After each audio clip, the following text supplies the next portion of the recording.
नमस्कार। अगर एक अच्छी सरकारी नौकरी की तलाश है तो ये जानकारी बहुत काम की हो सकती है। आज हम बात करेंगे भारतीय डाक विभाग की ग्रामीण डाक सेवक भर्ती प्रक्रिया के बारे में। एक ऐसी भर्ती जो कई लोगों का सपना पूरा कर सकती है।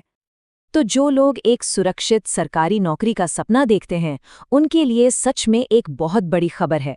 इंडिया पोस्ट ने ग्रामीण डाक सेवक यानी जीडीएस की भर्ती फिर से शुरू कर दी है। पर इस बार इसमें एक बहुत ही खास बात है। और वो खास बात जो इस भर्ती को सबसे अलग बनाती है वो है इसके लिए कोई रिटन एग्जाम नहीं होगा। जी हाँ, बिल्कुल सही सुना। यही तो इसका सबसे बड़ा अट्रैक्शन है। तो चलिए इस अनोखे अवसर के बारे में थोड़ा और जानते हैं। ये सच में एक सुनहरा अवसर है, खासकर उन लोगों के लिए जो अपने शहर या गांव में ही रहकर काम करना चाहते हैं। जरा सोचिए, अपने ही इलाके में रहकर देश की सेवा करने का मौका मिल रहा है। इससे बेहतर और क्या हो सकता है ना? तो इस भर्ती में मुख्य रूप से 3 पद हैं। पहला है ब्रांच पोस्ट मास्टर, जिसे हम बीपीएम कहते हैं। फिर है असिस्टेंट ब्रांच पोस्ट मास्टर यानी एबीपीएम, और तीसरा है डाक सेवक। इन सभी की अपनी अपनी जरूरी जिम्मेदारियां होती हैं जो मिलकर पूरे ग्रामीण डाक नेटवर्क को आगे बढ़ाते हैं। तो अब सबसे जरूरी सवाल, इस शानदार मौके के लिए अप्लाई कौन कौन कर सकता है? अच्छी खबर यह है कि इसकी जो शर्तें हैं वो काफी सीधी और सरल रखी गई हैं। चलिए देखते हैं कि क्या क्या योग्यताएं चाहिए। सबसे पहले तो शिक्षा। किसी भी मान्यता प्राप्त बोर्ड से 10वीं पास होना जरूरी है। सिंपल। अब आते हैं उम्र पर। तो उम्र 18 से 40 साल के बीच होनी चाहिए। और हाँ, जो आरक्षित वर्ग हैं उनके लिए नियमों के हिसाब से उम्र में छूट भी है। इसके अलावा 2 चीजें और, एक तो स्थानीय भाषा आनी चाहिए और दूसरा बेसिक कंप्यूटर की जानकारी होनी चाहिए। ओके, तो परीक्षा तो है नहीं, फिर सिलेक्शन होगा कैसे? ये सवाल सबके मन में आता है। और इसका प्रोसेस जितना आसान है उतना ही पारदर्शी भी है।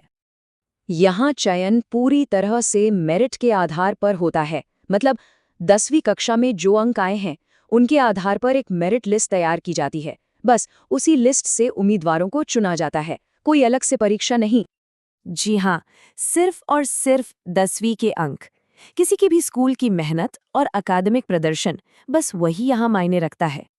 तो इसका मतलब साफ है, 10वीं में जितनी अच्छी परसेंटेज होगी, सिलेक्शन का चांस उतना ही ज्यादा होगा। ये बिल्कुल सीधा सा हिसाब है। सालों की पढ़ाई का नतीजा सीधे यहाँ काम आता है। चलिए अब बात करते हैं वेतन की, जो कि जाहिर है किसी भी नौकरी का एक बहुत अहम हिस्सा होता है। देखते हैं कि जीडीएस कर्मचारियों को सैलरी कैसे दी जाती है। तो देखिए, जीडीएस कर्मचारियों को एक तय सैलरी की जगह एक सिस्टम के तहत भुगतान मिलता है, जिसे कहते हैं टाइम रिलेटेड कंटिन्यूटी अलाउंस या शॉर्ट में टीआरसीए। ये अलाउंस पद और काम के घंटों पर निर्भर करता है। इसलिए ये बीपीएम, एबीपीएम और डाक सेवक तीनों के लिए अलग अलग हो सकता है। तो अगर अब तक की सारी जानकारी सुनकर लग रहा है कि यह नौकरी बिल्कुल सही है, तो अब सवाल है कि आवेदन कैसे करें? इसका प्रोसेस भी काफी आसान है और पूरी तरह से ऑनलाइन है। आवेदन करने के लिए मूल रूप से ये 4 कदम उठाने होंगे। स्टेप 1, इंडिया पोस्ट की आधिकारिक वेबसाइट पर जाना है। स्टेप 2, वहां रजिस्ट्रेशन करके ऑनलाइन एप्लीकेशन फॉर्म को बहुत ध्यान से भरना है। फिर स्टेप 3, अपनी फोटो और हस्ताक्षर अपलोड करने हैं। और आखिर में स्टेप 4, जो भी आवेदन शुल्क है उसका भुगतान करना होगा। बस। तो ये थी ग्रामीण डाक सेवक भर्ती से जुड़ी हर जरूरी जानकारी।